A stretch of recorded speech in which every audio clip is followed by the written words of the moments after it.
Hello, hello. Kamusta? So, nandito na naman si Mrs. Kat at isasama kayo sa aming linggo. So, ayan, pupunta kami niyan sa clinic kasi magpapacheck up ako at mamaya titignan namin kung makakabili kami ng swak sa budget na washing machine kasi nagka-problema na yung washing machine namin. So, wala naman ako sakit talaga pero ang ipapacheck up ko ay tungkol sa aking menstruation. Ayan. So, pumunta lang ako sa malapit na clinic dito sa amin at ayun, nagpa-check up. I-update ko na lang kayo sa susunod na mga magiging result. Ito naman, pagkatapos, syempre hindi na ako nakapagluto ng tanghalian kaya kumain na lang din kami sa labas. Ito yung akin, gustong gusto ko talaga tong wonton mami. Ayun na nga, pagkatapos ng check-up, napadpad na kami dito sa malapit na SM sa amin. So, nandito kami ngayon sa parking. Kasama ko lang si MM at si ate, si Tantan, tsaka si Daddy. Sila yung pumunta doon sa SM Appliances para kumuha ng washing machine. Yun. Matagal din yung pinagsamahan namin ng washing machine na yun at nabili ko yun nung nagtatrabaho pa ako ng work from home. Sobrang saya ko nung binili ko yun. Dumating na nga ang takdang panahon na kailangan na siyang palitan dahil sira na siya. Pero ibebenta pa rin namin yung kasi may mga bibili pa rin naman nun nung kahit sira na yung washing machine. Tapos, ayun, na-excite ako kasi yung bibili namin washing machine ay fully dry na. So, hindi na ako magsasampay. At hindi na siya, maganda siya kasi itong mga anak ko at si Daddy ay may mga allergy, so hindi na kailangan isampay, hindi na dadapuan ng mga kung ano-ano yung mga damit nila. Papakita ko na lang sa hindi pa namin siya makukuha ngayon, so magtsatsaga muna ako sa mano-manong paglalaba ngayong araw, tapos bukas yun, sana hopefully ay ma-deliver na siya sa amin. Excited ako. Papakita ko sa inyo kapag na-deliver na siya sa bahay. At ayun na nga, panibagong araw na naman at pasensya na kayo dito sa video na to. Akala mo nasa music video, hindi ko kasi nakita na select ko pala yung slow-mo na video. Pero ayan, papunta ko niyan sa clinic kasi magpapa-blood chemistry ako. Yun, tapos pagkatapos ay kukuhain ko yung card ng mga anak. Ayan ang arte. Akala ko talaga normal na shot lang yan. Ayan, para naging siyang music video. Yan, sarap tapalan ng maramdaming kanta eh. Ito naman, ayun, tapos na. Mabilis lang at nakuha agad ng dugo at pabalik na ako dun sa e-bike ko na si Chihiro. Yan, tapos na akong mag-blood at urine. So, punta na ako sa school ng mga bata. Samahan niyo ako. Kinuhaan ako ng blood. Let's go. Ayan, bumabiyahe na ako papunta sa school niyan. Magandang panahon ngayon kasi magde-December na. So, kahit parang mainit yan, hindi naman sobrang init. Tapos, medyo malamig-lamig na rin yung hangin. Tapos, ayan, nakuha ko na yung card ng mga bata. Pero dumaan muna ako saglit dito sa palengke para bumili ng mga ingredients sa lulutuin ko mamaya. Tapos, dumaan na din ako sa uncle dyan malapit sa amin para bilhan ng mga bata ng mga mura lang naman ng mga tokens dahil sobrang happy ko sa naging grades nila at sobrang proud ko sa kanilang hard work at sa mga result ng kanilang pagsisikap ngayong first quarter. So, ayan, kumuha lang ako ng mga paborito nila. Pauwi na ako at sobrang excited na at nagmamadali na rin para maibigay ko na sa mga bata. I have a prize for Emma! Thank you po! And I have a prize for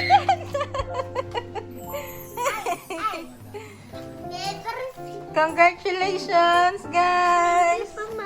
So, sabi nung sa washing machine, ngayong araw daw sila magde-deliver. Hihintay na lang natin sila today. So, walang aalis muna ngayon sa bahay. Pero pagka-deliver nila, sabi hindi pa daw magagamit kasi may mga installation pa daw na kailangan gawin. Pero magsa-search ako sa YouTube kasi baka kaya ko naman. Pero kung hindi ko pipilit. Syempre, hindi naman ganun kamura ang washing machine para sirain lang natin agad. So, habang naghihintay tayo, nagluto na rin ako. Yan, nagluto na ako. Tapos, maglilinis lang ako konti. Yan. Ayun, so excited na excited siya talaga, oh. So lilinisin ko na ngayon yung paglalagyan ng bagong washing machine at tatanggalin ko na yung luma. Oh, salamat sa iyong service for 8 years. Yan, at kung makikita nyo, ang dami kong binababad kasi ang dami ko talagang labahan, lalo na maulan ngayon. So sana dumating na talaga yung washing machine para maubos na sila.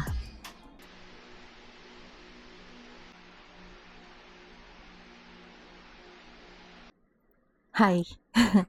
So, hindi dumating yung washing machine kahapon. So, mag-wait ako ngayon kung darating siya. And, nakita niyo naman, ang gulo ng bahay. So, ano pa ba ang gagawin natin kundi maglinis ng bahay? So, kung nakikita nyo, medyo maga pa yung eyes ko. Kasi kagabi, nag-cry-cry ako. Share ko lang. Ano ba? Ano nga ba ang dahilan kung ba't nag-cry ako? Well, okay lang naman din ako. Wala naman, hindi naman sobrang big deal nung pinag-cry-cry ko. Medyo malungkot lang ako lately. Ewan ko kung bakit, kung saan nanggagaling yung lungkot ko. And I know, sasabihin niyo na, bakit ka nalulungkot? Housewife ka lang naman. Bakit ka nalulungkot? You have everything that you need. Or bakit ka nalulungkot? May family ka naman or whatever. Well, siguro being a housewife can be lonely sometimes. Minsan kasi yung mga parang paulit-ulit na ginagawa natin as a housewife, parang medyo mafe-feel mo na what's next? Anong next na mangyayari sa akin, or ano ba, maglilinis na lang ba ako ng bahay for the rest of my life, or wala bang plot twist or something? Yung magandang plot twist naman, hindi yung syempreng pangit na plot twist. So, may mga ganong instances lang na mapapaisip ka ng ganon. And I know, hindi ko alam kung may mga makaka-relate sa akin. Pero as a housewife, minsan nafe-feel mo yun and wala kang makausap na matino. Don't get me wrong, I am blessed, I am grateful, I am thankful, I am happy with the life that I have right now. Pero sometimes, tao din ako, di ba? Sometimes, parang ang bigat lang na lagi kang parang strong, lagi kang parang ikaw yung, alam mo yun, basta ang hirap i-explain. I know, kahit hindi ko masabi yung mga words mismo, exact words, I know that there are other housewives there na kind of na nafe-feel yung ganitong feeling. So, siguro, I just need to think of a new hobby or whatever. Sa mga nagtatanong about sa printing ko, yes, I still do printing. Actually, may mga orders ako ngayon at hindi ko pa siya nagagawa. Marami-raming notepads yun. I don't know, maybe it's my ADHD telling me that you're getting bored, you need to do something. And that's exactly the reason kung bakit ang dami kong hobbies. Kung bakit nagtataka kayo, bakit, ano ba yan, nagkakarpintero ka, nagpaprint ka, nagpipintura, or whatever, kung ano man yung mga bago kong pinagkakaabalahan. Because I need to. Kailangan busy yung utak ko para hindi ako masyado nag-overthink. Kasi pag wala akong ginagawa, mag-iisip lang ako na mag-iisip ng kung ano-ano. As in kung ano-ano. And sometimes, yung mga iniisip ko na yun ay hindi healthy or hindi okay. Sana kung sinasama ko kayong maglinis, sana nakakatulong kayo sa akin. Hindi yung nood-nood lang kayo. Hindi, joke lang. So, ayan.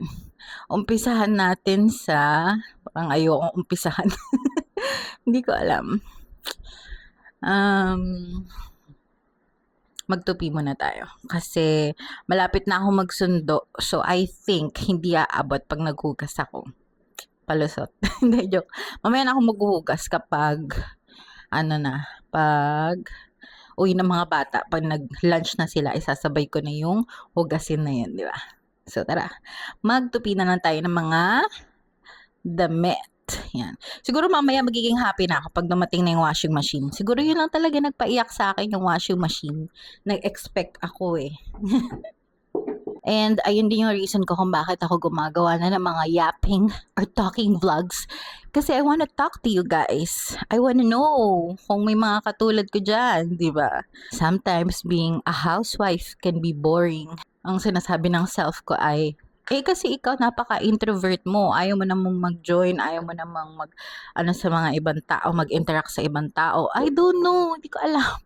Anong problema ko? Hindi naman ako ganun dati. Maybe, ilang beses na kasi ako na-disappoint sa mga tao. Bakit? Nag-expect ba ako ng so much? Ayun na naman si self, di ba? Guys, I think I'm really messed up. Buang na ata talaga ako.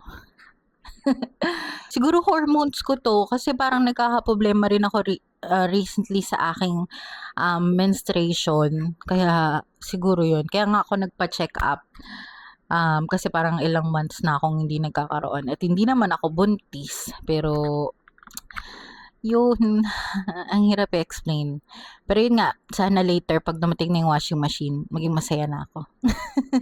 And I'm sorry kung itong vlog na to ay not spreading positivity. Pagbigyan nyo na ako, minsan lang ako maging ganito. Okay?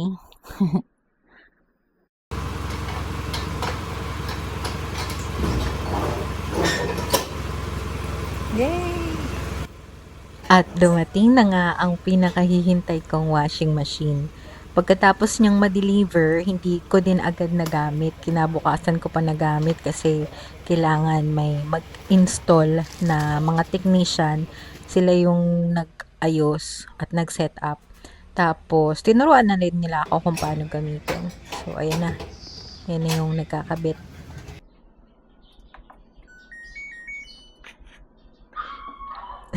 Narinig nyo ba? Tumatawa pa ako. Tuwa talaga ako kasi naririnig ko lang yan sa mga mayayaman yung ganyan tunog. Tapos ayan, nagsalang na ako nung aking pinakaunang lalabhan at naglagay ng mga Fabcon at sabon. Ayan.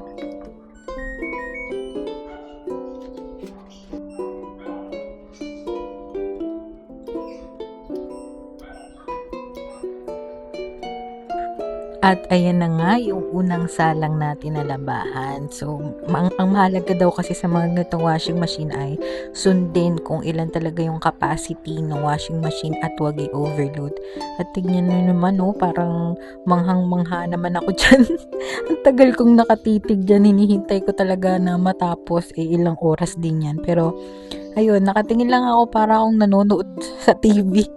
Tuwan-tuwa kasi talaga ako sa itsura niya.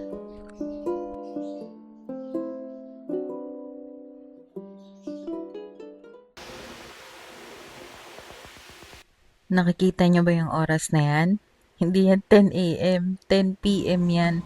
Grabe, sobrang tagal pala na ito kapag pinili mo talaga yung wash, spin, tsaka yung super dry. Halos 5 to 6 hours yata siyang gumagana at ito tignan mo gabi na. Inaantok na nga ako pero hinintay ko pa talaga siya.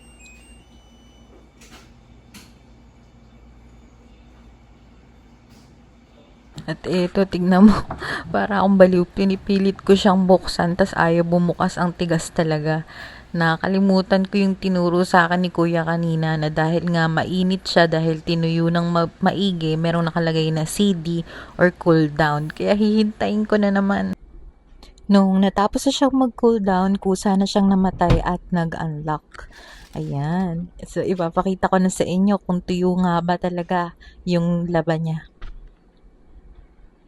Ayun no, tuyong-tuyo at guys, napakainit kasi hindi ako marunong, hindi ko pa na-adjust yung settings nung temperature niya. Pero, yun, first use ko to so hindi ko pa talaga siya na-set ng maayos. Pero, after this guys, nagamit ko rin naman siya at hindi na ganun katagal yung gamit ko sa kanya kasi mas pinag-aralan ko na at nag-research ako online kung paano ko siya mas magagamit ng mas efficient. At yun, okay naman yung laban niya and malinis at Ayun, tuyo nga talaga siya. Yun yung pinaka-importante sa lahat. Kaya kami napabili nito ay yung lalabas na yung mga damit na tuyo siya. And alam nyo ba, habang tinatanggal ko to, halos parang naluluha ako. Ewan ko ba sa sarili ko, medyo nagiging iyakin ako recently. Kasi tinatanggal ko siya na tuyo na siya. Which means, hindi ko na siya kailangang isampay. Which means, kahit papaano ay maliles yung mga alikabok na kumakapit sa mga damit ng mga anak ko. Guys, sobrang lala kasi talaga ng allergies ng mga anak ko. Yung bunso ko si Tantan, ano yun, talagang sa mga alikabok. Pag na-trigger talaga siya, dumudugo pa nga yung ilong niya.